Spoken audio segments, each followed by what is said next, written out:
रिंकू का पीजीआई तक का सफ़र। रिंकू बहुत ही शांत बच्चा था। पता नहीं यह प्रकृति से ही ऐसा था या इसको दवाइयों का असर था।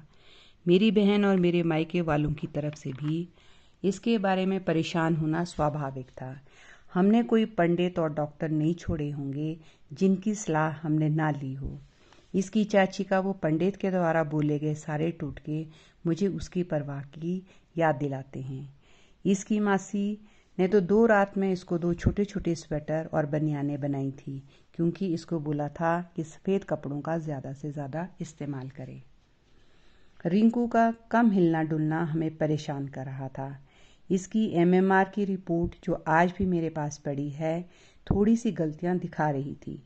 मेरे भाई ने दिल्ली में डॉक्टर को यह रिपोर्ट दिखाई थी, पर बहुत डॉक्टर का मानना ये था कि एमएमआर की रिपोर्ट को पढ़ना आसान नहीं है।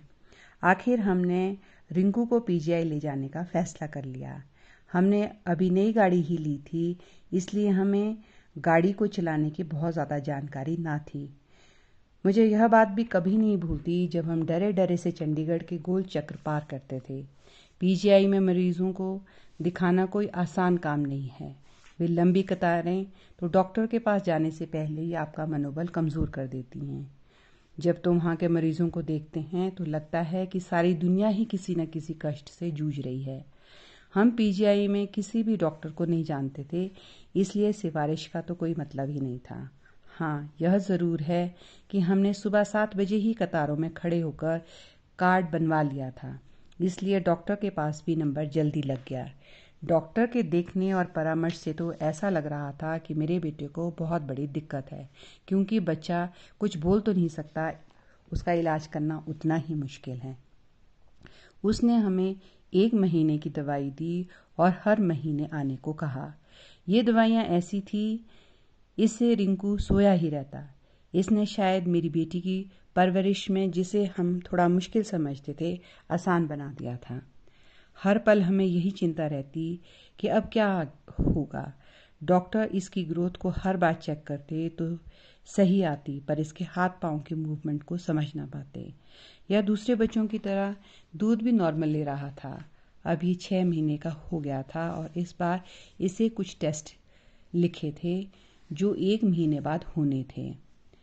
हम पूरे 9 महीने तक पीजीआई के हर महीने चक्कर काटते रहे। इसका एमएमआर फिर से हुआ और ये टेस्ट बिल्कुल नॉर्मल आया। हम इस खुशी को शब्दों में बयान नहीं कर सकते थे। मैं शायद बहुत खुशकिस्मत हूँ कि मुझे मेरे बच्चों के लिए मुझसे भी ज़्यादा ध्यान रखने वाला पिता मिला था। हम 7वें आसमान पर थे। हमारी वो हर बार इतनी गर्मी में लंबी कतारों में खड़ा होना सफल हो गया था। हम पूरे 1 साल तक इसको पीजीआई दिखाते रहे। भगवान का शुक्र है कि उसके बाद इसको कभी सीजन नहीं आए। आज भी अगर वह कभी बीमार होता है तो मुझे इसका बचपन याद आ जाता है। 1 साल बाद इसकी दवाइयाँ बंद हो गई। भगवान अगर एक तरफ से आपकी परीक्षा लेता है तो उसमें पास होने के लिए भी आपकी खूब मदद करता है, इसलिए उस पर हमेशा भरोसा रखें। इस तरह अब रिंकू 1 साल कुछ महीने का हो गया था और रिया ने भी स्कूल जाना शुरू कर दिया था। आज सिर्फ इतना ही। कल मिलते हैं मेरे बच्चों के बचपन की सच्ची कहानियों के साथ। नमस्कार।